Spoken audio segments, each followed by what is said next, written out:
guys, welcome back to another video. Today I'm going to be showing you the best team for day 11 in Anime Vanguards. Now, this team is, in my opinion, the best, and it does a lot with like bleed damage and that kind of thing. And I'm going to explain what traits you should have, what Memoria you should have, what familiar you should have, pretty much all the buffs.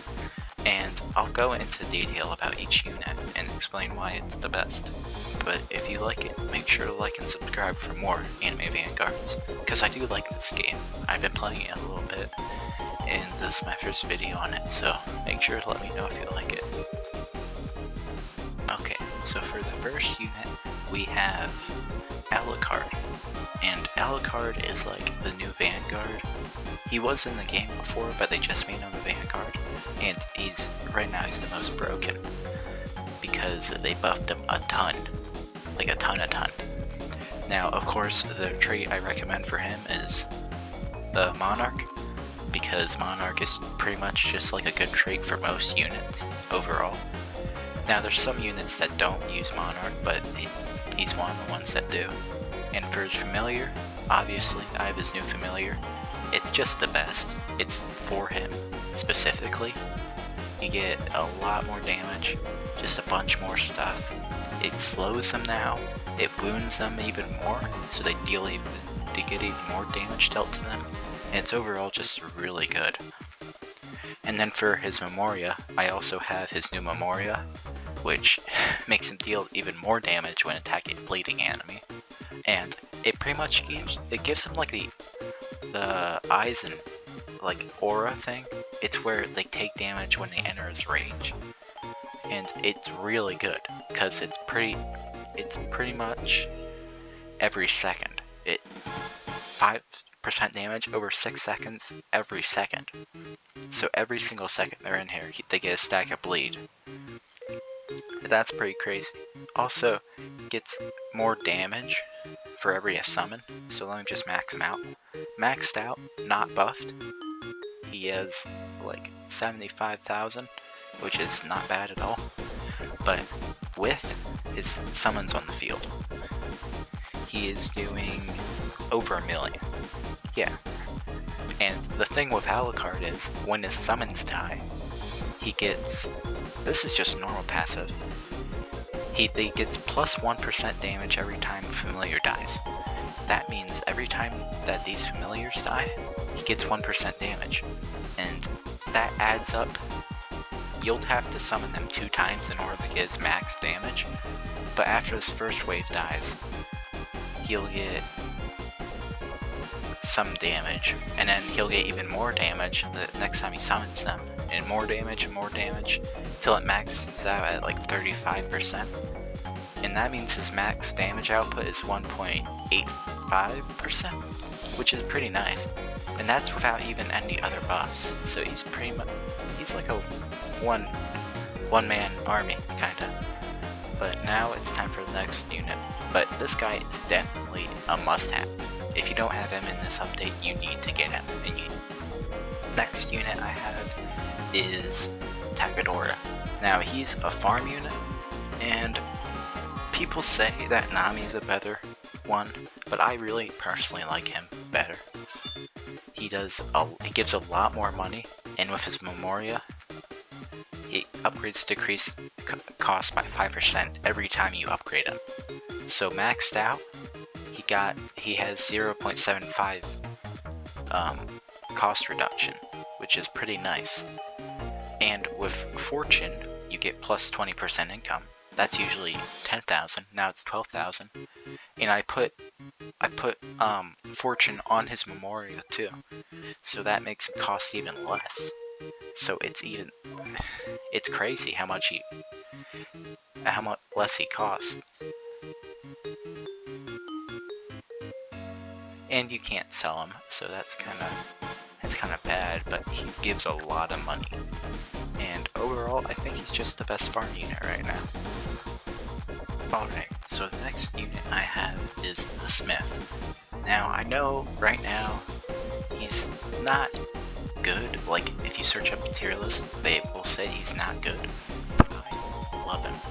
His buff is that he can make weapons for our people, our units, and they cost ores. You get 1 ore every time you kill someone. Now I kind of skipped a couple waves to get a bunch of ores to show you, but as you can see, each one of these weapons does this different thing. Now, there's these things called masterworks, and these are really good. There's only one of them allowed on each match, but if you have like a main unit that does all the damage, they're really good. I always go for Dragon Slayer because it increases damage by 40% and it increases damage dealt by damage over time by 20%. Now for his traits, I would recommend Fortune. I have Marksman on him for some reason, which is weird, but there's no other Memoria. I guess you could just get random Memoria and you could put Fortune on that too.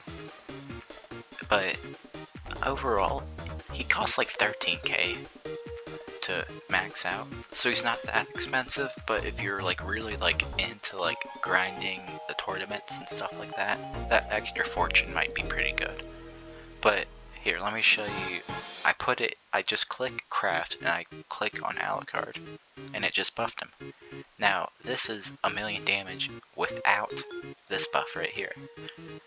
Now watch, it's gonna climb up, and the next time he uses his ability, when he's got the extra 35% damage, it will be over two times damage. And that'll be well into 1.7 million, probably. And it's just the best. It's the best for buffing, and the best for just overall cost-wise. It's a really cost-efficient unit. Most units take like more than 13k, like probably 50k, maybe some even 100k, you know?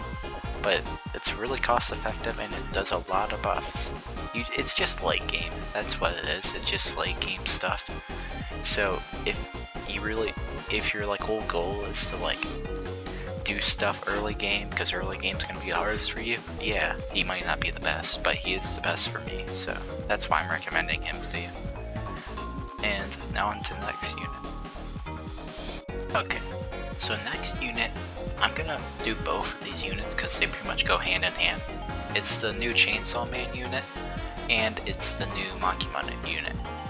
Now, the Makima unit, you want to play last, or you want to place last, because, I mean, her buff is that every unit you place is like chained to her, and you can't unchain people, you can't chain people after you placed her, you just have to place them all before you place her. And every unit that she chains, she loses $1,000 on her place value, which is really good because she's usually like 10,000. But if you place all your units, then she will be a lot less expensive. Here, let me just place all these. Now I'm not going to place the last unit, I'll show you, but if I place that last unit, then they will be really good for Makima, because that'll take her down to like 3,000. Now I'm going to explain Makima and Chainsaw Man both at the same time. So Chainsaw Man, I'll explain first. For his familiar, you should have Burb. I don't have Burb right now because I'm trying to get Phoenix shards to reroll his stats, but I just have this one right now. It's a unattainable one, so you shouldn't really use it. But Burb is better because it buffs his damage by like 30%, which is really good. And for his memorabilia, right here I can show you because I don't have it evolved yet, but right here, anytime a Demon Hunter ally is chained, increases damage by 10%. When it reaches 50, buffed all chained enemies or allies by 30% damage. Now, this I don't think would work for me because I only have one Demon Hunter ally and he's a Monarch, so he can only do 10%. But if you choose to do something else with this deck that I'm showing you with this unit list, I mean, this would be pretty good right here. But this one right here, when a demon hybrids in this unit range, that unit gains 40% damage. So you do want to place them together, but 40% damage on demon hybrid is pretty good, because Chainsaw Man is going to be a really good damage dealer. And also, right here, whenever this unit loses meter gain, a buff equal to the meter lost, up to 100% damage buff. Now that's pretty good. And I mean, why wouldn't you? It's just another buff, just more damage. I mean, it's just, why not? Why would you not want it? Because you do 30% more damage and 100% up more damage. And whenever it removes bleed via Rookie Demon Hunter, that bleed is reapplied for 20% of its original value. Now we don't have Rookie Demon Hunter, but if you do, that's pretty nice. But yeah, these are the memoria for that. Now for Makima, she has a passive where any unit placed before this unit becomes chained to this unit. Blah blah blah, we already explained that. But damage gets increased by 20% by every unit, which is really nice, because 20% times the 9 max is 180% damage boost, which is really nice. And that pretty much makes her really high damage. Now I don't have her evolved yet, but evolved, she's really good too. Now for these two units, I have Monarch on them, and Monarch on Denji is just good, because Monarch on most units is good. 300% damage, pretty much tripling his damage, making placement limit 1. But I mean, you don't really need a lot of them, because it's just a lot more money they have to spend. And also the speed minus 10%, and the range plus 5%, which means he attacks faster and he has a little bit more range. Makima, you need Monarch on, because Makima usually has a place value of 1, which means even if you don't have Monarch, you can only place her one time. So it's pretty much, you're losing a lot if you don't have Monarch on her, because the placement value of 1, that's usually a big hindrance for things on Monarch. It's not a hindrance for her, because she already has a placement value 1, so why not get the 300% damage boost and everything else? It's just common sense. Now I'm gonna explain the last unit. The last unit I have is Sukuna. Now you're probably thinking, why Sukuna? Well, Sukuna has a Vanguard familiar that you definitely should get. It buffs his damage a ton, and it just makes him a lot better. Adds all this damage to cleave and stuff like that. Now you also might be wondering, why do I have Ethereal on him? Well, it's because it's to help Makima out pretty much, because if I had Monarch, I would only be able to place him one time, so that would not buff Makima a lot. And really, Sukuna, he does good damage, but the main reason I have him in this deck is because of his cleave. Cleave, you get 20% more damage from bleed. Now this deck is all bleed. This guy does bleed, this guy does bleed, Makima does bleed. Pretty much all the damage units in this deck do bleed. So if you do more damage from bleed, it's buffing everyone. So that's why I chose him. And his place value of 3 will buff her by 60% damage, and it will make her 3,000 less. Because look at this, if I place all these, oops, didn't mean to do that, but I place all these. I think that's everyone. Okay. Now she's only costing 3,000, and she's got 140% damage boost. I mean, why would you not want that? It just makes Makima a lot better. even though Monarch does a lot more damage, I feel like it's not that good for my deck specifically to have Monarch on Sukuna.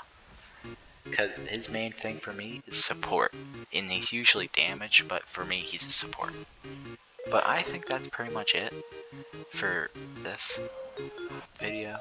I think if you want more, I'll make more, but I don't know what other ones to make because I'm not primarily anime Vanguards YouTuber. I play this game a lot, but like I don't really make videos on it because I don't really think it's that interesting. It's kind of just standing around waiting for your enemies, your units to kill all the enemies. But if you do want more, let me know. I might make some more guides or something like that. Okay, goodbye.